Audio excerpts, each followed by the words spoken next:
Hello student, welcome to this video. स्वागत है अर्धवार्षिक परीक्षा 2022-23 कक्षा 12वीं विषय हिंदी के क्वेश्चन पेपर के एक और नए वीडियो में। ये वीडियो का पार्ट सेकंड है। पार्ट फर्स्ट का लिंक डिस्क्रिप्शन में है, वहाँ से आप सब लोग पार्ट फर्स्ट को भी देखें, क्योंकि उसमें हमने यहाँ पर देख सकते हैं पूरे सही विकल्प वो हैं, पूरे सही विकल्प पूरे कंप्लीट कर लिए थे और मैंने यहाँ तक आपको पूरे क्वेश्चन जो है बता दिए थे। देखिए ये सभी जो प्रश्न मैंने उसमें सॉल्व करा दिए हैं, तो उस वीडियो का लिंक डिस्क्रिप्शन में है, तो वहाँ से आप देख सकते हैं। ठीक है, तो यहाँ से ये हो जाएंगे आपके प्रश्न पूरे और सही जोड़े हो जाते हैं, सत्य सत्य हो जाएंगे, एक शब्द वाक्य में उत्तर हो जाते हैं। ठीक है, और फिर यहाँ तक आपके ये सभी प्रश्न जो है मैंने उसमें जो है आपको कंप्लीट करवा दिए हैं। ठीक है, तो उसको ज़रूर देखें। अब आगे के जो पेपर है वो हम इस वीडियो में सॉल्व करने वाले हैं। ठीक है, तो मैंने आपको देखिए ये सभी प्रश्न भी पार्ट फर्स्ट के वीडियो में कंप्लीट करवा दिए हैं, तो पार्ट फर्स्ट का डिस्क्रिप्शन में लिंक मिल जाएगा, वहाँ से देख सकते हैं। देखिए यहाँ से है संयुक्त वाक्य किसे कहते हैं, ये भी मैंने बता दिया था। अब प्रश्न क्रमांक 16 से आगे के प्रश्न हमें इस वीडियो में कंप्लीट करने हैं। तो देखिए प्रश्न 16 है, रघुवीर सहाय या हरिवंश राय बच्चन का साहित्यिक परिचय निम्नलिखित बिंदुओं के आधार पर लिखना है। तो आपको डेफिनेटली करना है। ठीक है, रघुवीर सहाय का हरिवंश राय बच्चन का आपके लगभग सभी जिलों में ये आएगा, क्योंकि हरिवंश राय बच्चन का जो कवि परिचय है बहुत ज़्यादा इंपॉर्टेंट है, बहुत पूछा जाता है। ठीक है, तो लगभग सभी जिलों में आपको मिल जाएगा हरिवंश राय बच्चन का, और साथ ही रघुवीर सहाय, दोनों का करना है। इसमें यह पूछा है, मतलब ये आपको पेपर में तो कोई एक करना होगा, लेकिन अभी आपको नहीं पता कि आपके पेपर में कौन सा आएगा। ठीक है, क्योंकि सभी जिलों के अलग अलग आ रहे हैं, तो इसलिए यहाँ पर आपको रघुवीर सहाय और हरिवंश राय बच्चन दोनों का ही करना है। साथ ही हो सके तो मैं एक दो और बता दूंगा जिन्हें आपको करना है। ठीक है, तो चलिए देखते हैं यहाँ पर रघुवीर सहाय का और हरिवंश राय बच्चन का जीवन परिचय। वैसे इसमें जीवन परिचय नहीं पूछा है, इसमें साहित्यिक परिचय पूछा है। तो हमें दो रचनाएं उनकी लिखनी है, भाव पक्ष और कला पक्ष लिखना है, और साहित्य में साथ ही स्थान बताना है। ठीक है, तो देख सकते हैं रघुवीर सहाय, इस प्रकार से आप देख सकते हैं रघुवीर सहाय का भाव पक्ष कला पक्ष ये हो जाएगा। ठीक है, भाव पक्ष इस प्रकार से हो जाएगा। रचना उनकी है गुले नगमी बजमे जिंदगी रंगे शायरी उर्दू गजल कोई। ठीक है, उसके बाद देखिए अगला जो है हमारा कला पक्ष उनका इस प्रकार से हो जाएगा, साहित्य में स्थान इस प्रकार से हो जाएगा, और इसको कर लेना है आपको यहाँ तक कंप्लीट। ठीक है, अगला प्रश्न हम देख लेते हैं। अगला प्रश्न हमसे पूछा गया है, इसमें रघुवीर सहाय का हो गया हमारा। ठीक है, उसके बाद महादेवी वर्मा अथवा जयंत कुमार का। ठीक है, तो पहले हरिवंश राय बच्चन का हम देख लेते हैं, पूरा कंप्लीट कर लेते हैं। हरिवंश राय बच्चन का भी आपको करना है। तो देखिए हरिवंश राय बच्चन का कवि परिचय हो जाएगा यहाँ पर। उनकी मुख्य प्रमुख रचनाएं जो हो जाएंगी मधुशाला, मधुबाला, मधु कलश। ठीक है, मधु मधु मधु इससे हैं। ठीक है, भाव पक्ष देख सकते हैं, भाव पक्ष यहाँ से इतना हो जाएगा। ठीक है, आपको ऐसे ही लिखना है, जैसे पॉइंट्स में बनाकर लिखना है भाव पक्ष कला पक्ष। ज़्यादा लंबा भी नहीं लिखना है कि बहुत सारा लिखे जा रहे हैं आप। ठीक है, क्योंकि ज़्यादा नंबर का नहीं पूछा जाएगा, 3 नंबर का ही पूछा जाएगा, तो उसी हिसाब से लिखना रहेगा।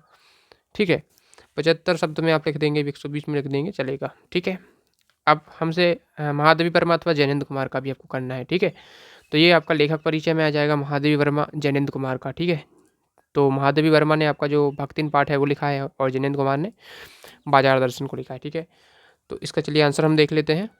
अब इसका आंसर काफ़ी डिटेल में दिया रहता है गाइड्स वगैरह में, तो आपको क्या करना है, सिंपल सा उनकी दो रचनाएं देखनी है। देखिए महादेवी वर्मा की जो दो रचनाएं हैं, ठीक है, तो उनकी दो रचनाएं आप यहाँ से देख सकते हैं। ठीक है, साहित्य सेवा यहाँ पर देख सकते हैं। ठीक है, और उनकी रचना यहाँ से देख सकते हैं। ठीक है, देखिए महादेवी वर्मा का कृतिव्य अति समृद्ध है, जिसमें निबंध हैं, संस्मरण है, रेखाचित्र सभी हैं। तो देखिए इसमें आपको नीरजा सबसे ज़्यादा फेमस आपका है इनका। ठीक है, नीरजा, रश्मि, ठीक है, और यामा, इसमें से कोई दो आप जरूर कर लें। ठीक है, साथ ही अतीत के चलचित्र हैं, स्मृति की रेखाएं हैं, पथ के साथी। ठीक है, इनमें से जो भी आपको दो अच्छे से याद रहें वो आप अच्छे से कर लीजिए। अब देखिए भाषा शैली भी पूछी है, तो भाषा शैली भी देख सकते हैं उनकी भाषा इस प्रकार से। ठीक है, ये मेरे पास हिंदी कालिंदी क्लास 12th है। ठीक है, इसी में से बता रहा हूँ। तो देखिए भाषा आप देख सकते हैं, महादेवी वर्मा की भाषा अत्यंत उत्कृष्ट, समर्थ और सशक्त है। ठीक है, तो इसमें से पूरा नहीं लिखना है, कुछ कुछ आप छांट के लिख सकते हैं, अपने हिसाब से बना के भी लिख सकते हैं। ठीक है, उसके बाद शैली में देख सकते हैं इनकी 4-5 शैली दिए गए हैं यहाँ पर, तो कोई 2 से 3 आप जरूर दर्शा दें। ठीक है, तो जैसे सूत्रात्मक शैली का इन्होंने उपयोग किया है, चित्रात्मक शैली है, अलंकारिक शैली, गवेषणात्मक शैली है, भावात्मक शैली है। ठीक है, तो इस प्रकार से 1-2 आप जरूर दर्शा दें। अब साहित्य में स्थान की बात करें तो देखिए साहित्य में स्थान इस प्रकार से आप समझा सकते हैं। ठीक है, तो ये साहित्य में स्थान हो जाएगा। ठीक है, ज़्यादा लंबा नहीं लिखना है। साहित्य में स्थान ऐसे भी लिख सकते हैं इनका अति महत्वपूर्ण स्थान है, और ऐसा भी दिखा सकते हैं कि छायावादी युग की प्रमुख स्तंभ हैं। ठीक है, ऐसा आप लिख सकते हैं।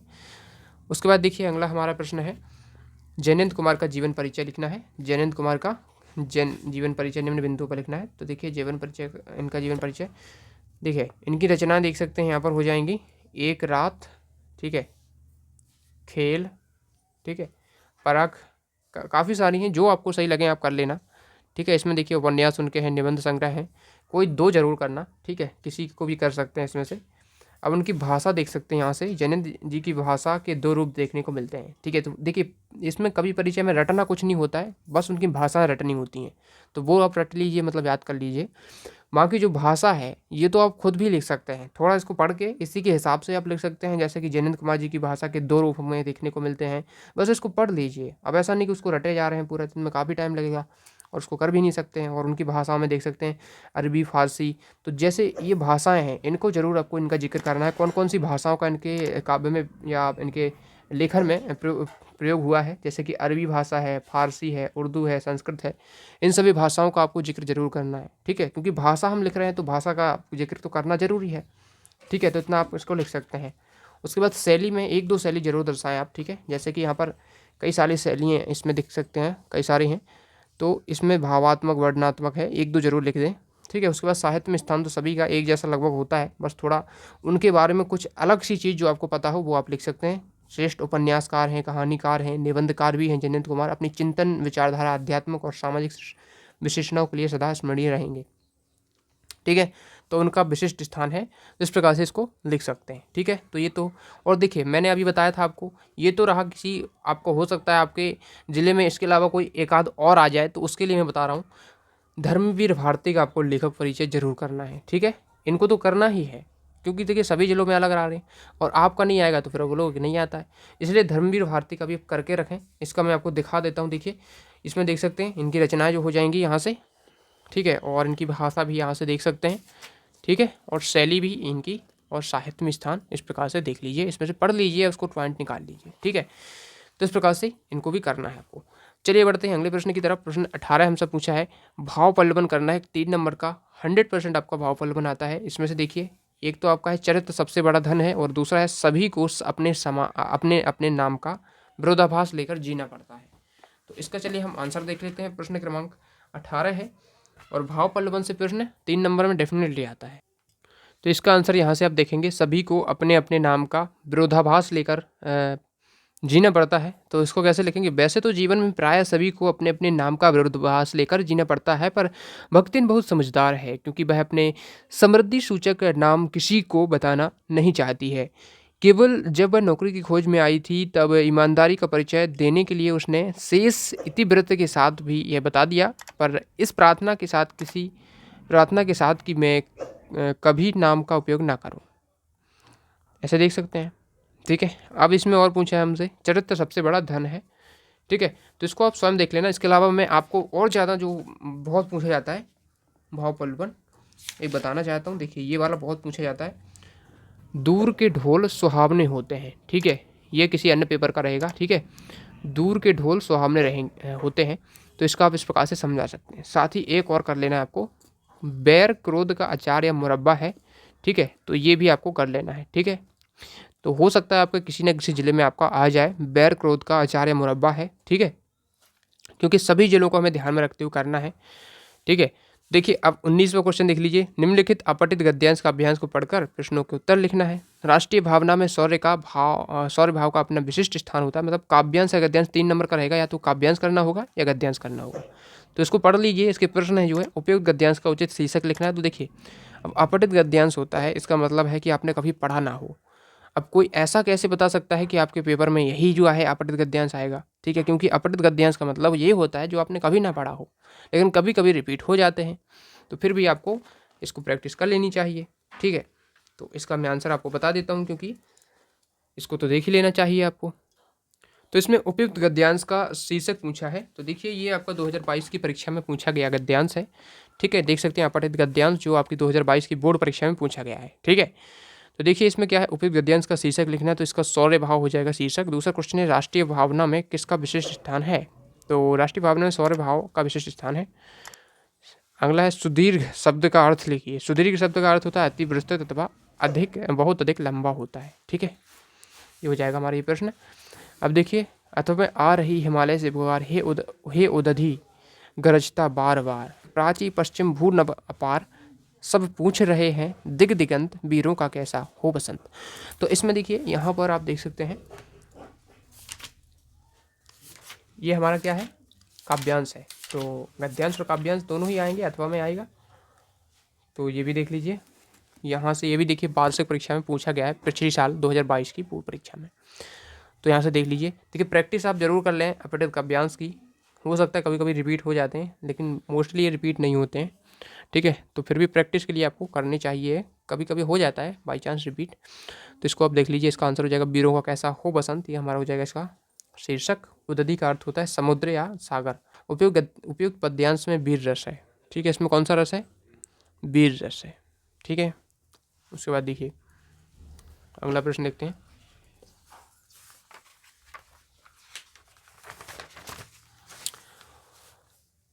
ये सभी हो गए इसके प्रश्न।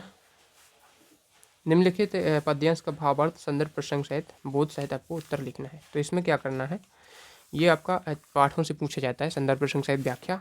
और ये आपकी, मैं स्नेह सुरा का पान लिए फिरता हूँ, मैं जग जीवन का भार लिए फिरता हूँ, ठीक है। मैं जग जीवन का ध्यान किए फिरता हूँ, जग पूछ रहा उनको जो जग की गाते, मैं अपने मन का गान लिए फिरता हूँ, गान लिए करता हूँ। तो इसका देखिए संदर्भ प्रसंग सहित व्याख्या करनी है। तो इसका हम देख लेते हैं आंसर, ठीक है।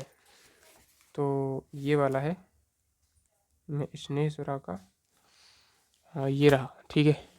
तो ये इसका प्रसंग हो जाएगा। संदर्भ आप लिख देना, ठीक है, जिससे पूछा गया है आपके, ठीक है। इसी में इसमें लिख दिया है साथ में। आरोह भाग 2 पाठ्य पुस्तक के उद्धृत आत्मपरिचय नामक कविता से लिया गया है, हरिवंश राय बच्चन द्वारा रचित है, ठीक है। और उसमें जो बताया गया है वो प्रसंग में लिखना होता है, जिस पाठ से लिया गया है वो संदर्भ में लिखना होता है, और व्याख्या यहाँ से आप कर सकते हैं। इतना हो जाएगा, ठीक है। जोर जबरदस्ती से बात की चूड़ी मर गई, और वह भाषा में बेकार घूमने लगी, हार कर मैंने उसे कील की तरह उसी जगह ठोक दिया, ठीक है। तो ये बहुत ज़्यादा पूछा जाता है, जोर जबरदस्ती से बात की चूड़ी मर गई। तो इसका संदर्भ प्रसंग व्याख्या इस प्रकार से कर लेंगे, ठीक है। उसके बाद देखिए, अब देखिए कई लोग इसमें सौंदर्य बोध नहीं लिखते, जैसे कि इस गाइड में भी नहीं लिखा है, लेकिन आपको लिखना चाहिए, ठीक है। तो मैं आपको बता देता हूँ सौंदर्य बोध कैसे लिखना होता है। तो जो गाइड है इसमें आपको मिल जाएगा सौंदर्य बोध, ठीक है। क्योंकि सौंदर्य बोध नहीं लिखते ना तो आपका नंबर कटता है। इसमें प्रश्न में देखिए आप स्पष्ट रूप से लिखा हुआ है सौंदर्य बोध सहित लिखना है, ठीक है। क्योंकि 3 नंबर तो आपको सौंदर्य प्रसंग व्याख्या में मिल जाएंगे, लेकिन सौंदर्य बोध आप नहीं लिखेंगे तो 1 नंबर कट जाएगा, ठीक है। तो सौंदर्य बोध देखिए मैं बता देता हूँ, काव्य सौंदर्य करके जो होता है, ठीक है। जैसे कि यहाँ पर हो जाएगा, ठीक है। यही क्वेश्चन है, मैं स्नेह सुरा का पान किए फिरता हूँ, ठीक है। इसका ये रहा, जैसे कि ये रहा देखिए स्नेहसुरा वाला, इसका देखिए यहाँ पर हो जाएगा काव्य सुंदर। इसमें जो है स्नेहसुरा में रूपक अलंकार है, ठीक है, भाषा सरल है, सहज है, सरस है, तो ये तो सभी में आप लिख सकते हैं। गे मुक्तक शैली मतलब इसको, ठीक है। और किया करता हूँ कि आवृत्ति से गति में मधुरता आ गई है। तो इस प्रकार से जो भी आपको इस काव्य में सौंदर्य दिख रहा है वो आपको इसमें दर्शा देना होता है, भाई यही सौंदर्य होता है काव्य का। ये लिखना जरूरी है, नहीं लिखते हैं तो नंबर कटता है, ठीक है। उसके बाद ये हो जाएगा हमारा, हमने देख लिया जोर जबरदस्ती से बात की चूड़ी मर गई। तो इसको आपका जो सौंदर्य है वो देख लेना। अब देखिए गद्यांश भी हैं, तो इसको आप कर लेना। भक्तिन और मेरे बीच सेवक स्वामी का संबंध है, ठीक है। खो यह कहना कठिन है, क्योंकि ऐसा कोई स्वामी नहीं हो सकता। तो इसको पढ़ना है आपको और इसका प्रसंग लिखना है, 4 नंबर का प्रश्न रहेगा, ठीक है। और इसमें अथवा में है बाजार में एक जादू है, तो इसको भी देख लेना आप, ठीक है। इसका मैं आंसर वैसे आपको दिखा देता हूँ, क्योंकि आपको समस्या ना आए आंसर ढूंढने में, ठीक है। ठीक है, ये बाजार में एक जादू है, पहले उसका देख लेते हैं भक्तिन वाले का, ठीक है। तो भक्तिन और मेरे बीच सेवक स्वामी का संबंध है, इसका देखिए संदर्भ यहाँ से लिखेंगे, प्रसंग यहाँ से, और व्याख्या इतनी कर देंगे, ठीक है। और यहाँ तक आपकी व्याख्या इसमें हो जाएगी, ठीक है। अब इसमें नहीं लिखना होता है काव्य सौंदर्य, ठीक है। इसमें विशेष लिखना होता है, इसमें जो भी विशेष है, ठीक है, विशेष जो भी है इसमें जो भी आपको दिख रहा है। उसके बाद देखिए इसमें बाजार दर्शन वाला है, इसको भी हम देख लेते हैं। बाजार दर्शन वाला, बाजार में एक जादू है, ये वाला, ठीक है। तो इसका आंसर यहाँ से हो जाएगा, ठीक है। इसका व्याख्या इतना आप कर सकते हैं। अगला देखिए नगर पालिका अध्यक्ष को अनियमित जल आपूर्ति के संबंध में शिकायती पत्र लिखना है। तो ये आपका शिकायती पत्र हो जाएगा। ठीक है, ये आपका आंसर हो जाएगा इसका। ठीक है, चलिए अगला देखिए। अपने मित्र को वाद विवाद प्रतियोगिता में प्रथम आने पर बधाई पत्र लिखना है, तो इसका आंसर यहाँ से कर सकते हैं। ठीक है, ये यहाँ तक हो जाएगा आंसर। और तुम्हारा मित्र या तुम्हारे मित्र जो भी है कर सकते हैं। चलिए अब देखिए, निबंध आप लोग स्वयं कर लेना यार। निबंध का क्या है, इसमें क्या है, जो भी आपको बनता है वो आप लिख के आएंगे, इसमें कोई दिक्कत नहीं है। चलिए मिलते हैं अगले वीडियो में। Thanks for watching.